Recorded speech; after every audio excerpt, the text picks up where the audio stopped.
بسم اللہ الرحمن الرحیم. شروع اللہ کا نام لے کر جو بڑا مہربان نہایت رحم والا ہے. الحمد للہ الذي انزل على عبده الكتاب ولم يجعل له عوجا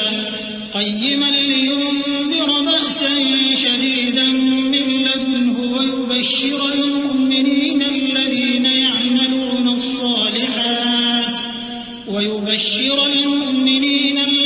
يعملون الصالحات أن لهم أجرا حسنا ماكثين فيه أبدا وينذر الذين قالوا اتخذ الله ولدا ما لهم به من علم ولا لآبائهم كبرت كلمة تخرج من أفواههم إن يقولون إلا كذبا. سب تعریف اللہ ہی کو ہے جس نے اپنے محبوب بندے محمد صلی اللہ علیہ وآلہ وسلم پر یہ کتاب نازل کی اور اس میں کسی طرح کی کجی اور پیچیدگی نہ رکھی بلکہ سیدھی اور سلیس اتاری تاکہ لوگوں کو عذاب سخت سے جو اس کی طرف سے آنے والا ہے ڈرائے اور مومنوں کو جو نیک عمل کرتے ہیں خوشخبری سنائے کہ ان کے لیے ان کے کاموں کا نیک بدلہ یعنی بہشت ہے جس میں وہ ہمیشہ رہیں گے، اور ان لوگوں کو بھی ڈرائے جو کہتے ہیں کہ اللہ نے کسی کو بیٹا بنا لیا ہے. ان کو اس بات کا کچھ بھی علم نہیں اور نہ ان کے باپ دادا ہی کو تھا. یہ بڑی سخت بات ہے جو ان کے منہ سے نکلتی ہے، اور کچھ شک نہیں کہ یہ جو کچھ کہتے ہیں محض جھوٹ ہے. فلعلك باخع نفسك على آثارهم إن لم يؤمنوا بهذا الحديث أسفا إنا جعلنا ما على الأرض زينة لها لنبلوهم أيهم أحسن عملا وإنا لجاعلون ما عليها صعيدا جرزا. أم حسبت أن أصحاب الكهف والرقيم كانوا من آياتنا عجبا إذ أوى الفتية إلى الكهف فقالوا ربنا آتنا من لدنك رحمة وهيئ لنا من أمرنا رشدا. اے پیغمبر، اگر یہ اس کلام پر ایمان نہ لائیں تو شاید تم ان کے پیچھے رنج کر کر کے اپنے تئیں ہلاک کر دو گے. جو چیز زمین پر ہے ہم نے اس کو زمین کے لیے زینت بنایا ہے تاکہ لوگوں کی آزمائش کریں کہ ان میں کون اچھے عمل کرنے والا ہے، اور جو چیز زمین پر ہے ہم اس کو نابود کر کے بنجر میدان کر دیں گے. کیا تم خیال کرتے ہو کہ غار اور لوح والے ہماری نشانیوں میں سے عجیب تھے؟ جب وہ نوجوان غار میں جا رہے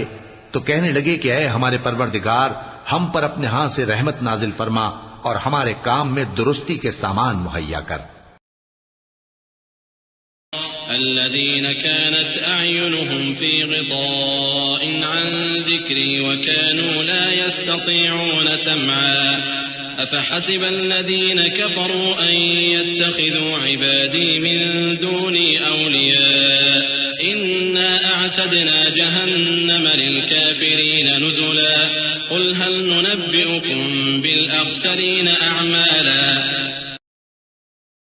جن کی آنکھیں میری یاد سے پردے میں تھیں اور وہ سننے کی طاقت نہیں رکھتے تھے،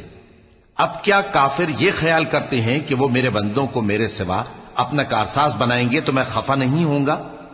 ہم نے ایسے کافروں کے لیے جہنم کی مہمانی تیار کر رکھی ہے. کہہ دو کہ ہم تمہیں ایسے لوگ بتائیں جو اعمال کے لحاظ سے بڑے نقصان میں ہیں. الذين ضل سعيهم في الحياة الدنيا وهم يحسبون أنهم يحسنون صنعا أولئك الذين كفروا بآيات ربهم ولقائه فحبطت أعمالهم فلا نقيم لهم يوم القيامة وزنا ذلك جزاؤهم جهنم بما كفروا واتخذوا آياتي ورسلي هزوا إن الذين آمنوا وعملوا الصالحات كانت لهم جنات الفردوس نزلا خالدين فيها لا يبغون عنها حولا.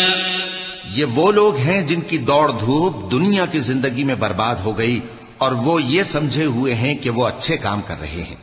یہ وہ لوگ ہیں جنہوں نے اپنے پروردگار کی آیتوں کو نہ مانا اور اس کے سامنے جانے سے انکار کیا،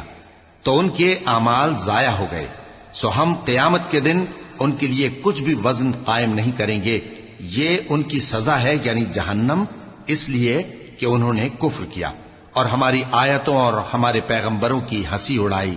جو لوگ ایمان لائے اور عمل نیک کیے ان کے لیے بہشت کے باغ بطور مہمانی ہوں گے، ہمیشہ ان میں رہیں گے اور وہاں سے مکان بدلنا نہ چاہیں گے۔ قل لو كان البحر مدادا لكلمات ربي لنفد البحر قبل أن تنفد كلمات ربي ولو جئنا بمثله مددا قل إنما أنا بشر مثلكم يوحى إلي أنما إلهكم إله واحد فمن كان يرجو لقاء ربه فليعمل عملا صالحا ولا يشرك بعبادة ربه أحدا۔ کہہ دو کہ اگر سمندر میرے پروردگار کی باتوں کے لکھنے کے لیے روشنائی ہو تو قبل اس کے کہ میرے پروردگار کی باتیں تمام ہوں سمندر ختم ہو جائے، اگرچہ ہم ویسا ہی اور اس کی مدد کو لائیں۔ کہہ دو کہ میں تمہاری طرح کا ایک بشر ہوں، البتہ میری طرف وہی آتی ہے کہ تمہارا معبود وہی ایک معبود ہے، تو جو شخص اپنے پروردگار سے ملنے کی امید رکھے چاہیے کہ عمل نیک کرے اور اپنے پروردگار کی عبادت میں کسی کو شریک نہ بنائے۔